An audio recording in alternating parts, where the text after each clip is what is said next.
Mengawali liga dengan kekalahan meyakinkan atas tim promosi Brentford sudah pasti bikin fans Arsenal sedikit murung. Sebaliknya, Arsenal yang diperdaya Brentford 2-0 memberi sinyal baik kalau Premier League musim 2021-2022 akan jauh lebih menghibur. Paling tidak, ada Arsenal dan Arteta yang jadi bahan lawakan. Hal itu benar belaka. Usai dibuat malu Brentford, Arsenal kembali kalah saat menghadapi Chelsea 0-2. Lalu, Arteta kembali meyakinkan fans klub rival bahwa dirinya hanya pantas melatih klub Championship usai Arsenal digilas Manchester City 5-0 di Etihad. Sungguh malang nasib Arsenal. Liga baru mulai, The Gunners harus menghadapi tim-tim kuat seperti Manchester City, Chelsea, dan Brentford. Namun, tampaknya Mikel Arteta segera sadar kalau dirinya adalah suksesor Arsene Wenger, salah satu pelatih yang disegani di Inggris. Ia juga sepertinya sadar kalau tim yang ditanganinya itu bertanding di Premier League, bukan Championship. Akhirnya Arsenal pun bangkit. Iya, kamu tidak salah dengar.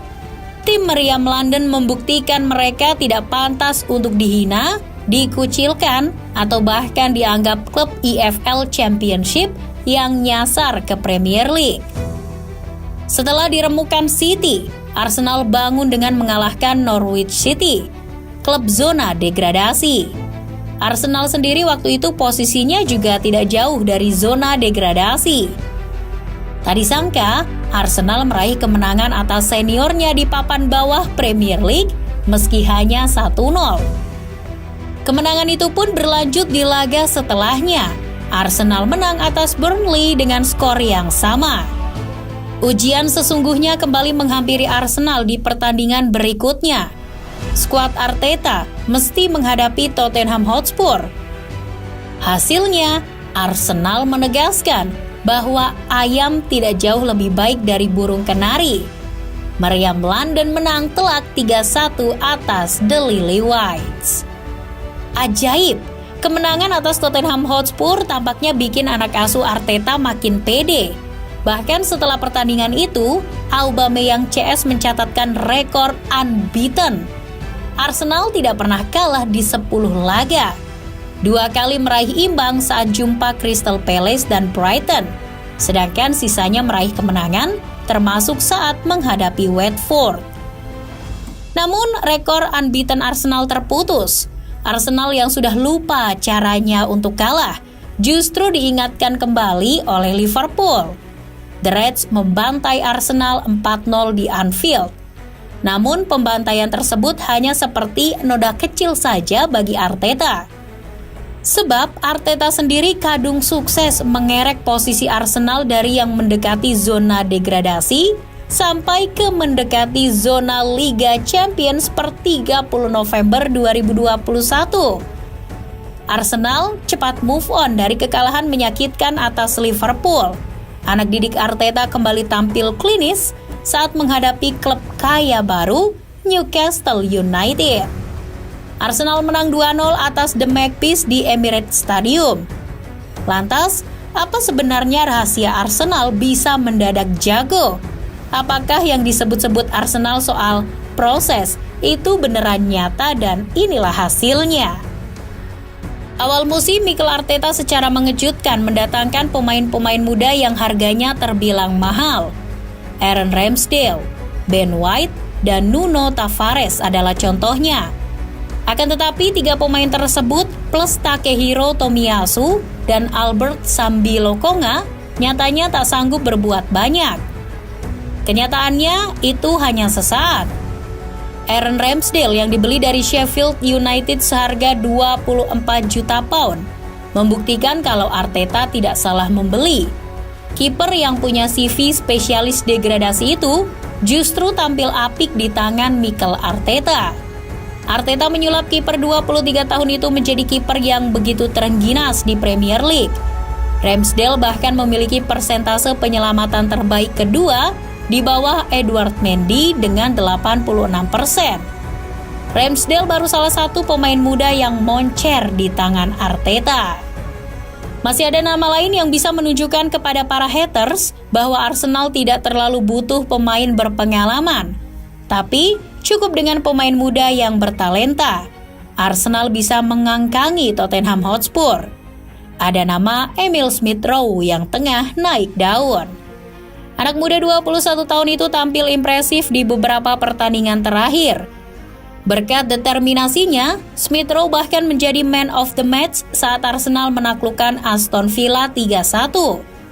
Ia mencetak 1 gol dan menyumbang 1 assist. Duetnya dengan Bukayo Saka yang juga pemain muda di sektor sayap membuat orang jadi berpikir proses yang dimaksud Arteta benar adanya.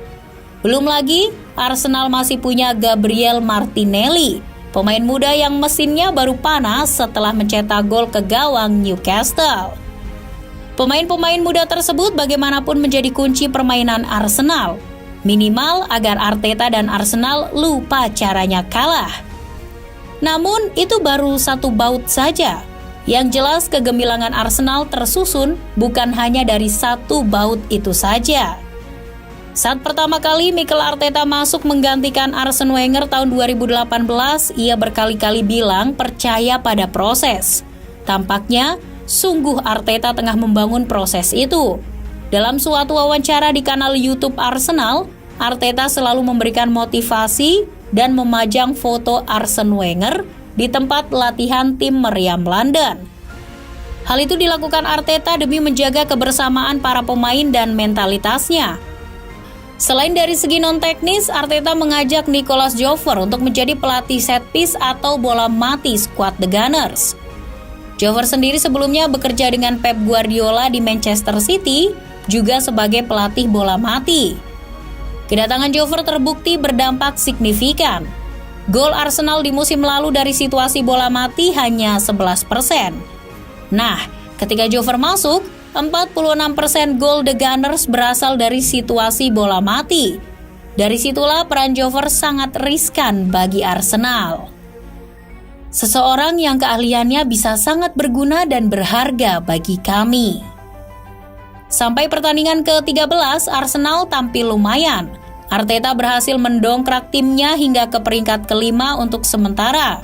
Arsenal memiliki poin sama dengan West Ham di tangga keempat, yaitu 23 poin. The Gunners juga dapat menjaga asa merebut posisi ketiga dari Liverpool. Terlebih jarak keduanya hanya terpaut 5 poin. Akan tetapi, semua bisa jadi bakal berubah, entah ke arah yang positif maupun tidak.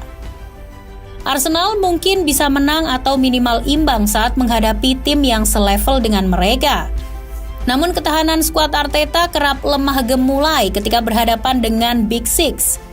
Dari tim yang termasuk Big Six, kecuali Arsenal, sejauh ini yang mampu dikalahkan meriam London baru Tottenham Hotspur. Arsenal kalah dari Chelsea, Manchester City dan terakhir Liverpool. Nah, ujian berikutnya adalah Manchester United. Jika dan hanya jika Arsenal mampu, mereka bisa mengalahkan Manchester United. Seumpama dilihat dari performa 5 laga terakhir, peluang Arsenal mengalahkan Manchester United begitu terbuka. Arsenal tampak lebih baik dengan 4 kali menang, sedangkan MU hanya sekali. Ditambah lagi pertandingan tersebut akan digelar di Old Trafford, tempat di mana MU dibantai Liverpool 5-0.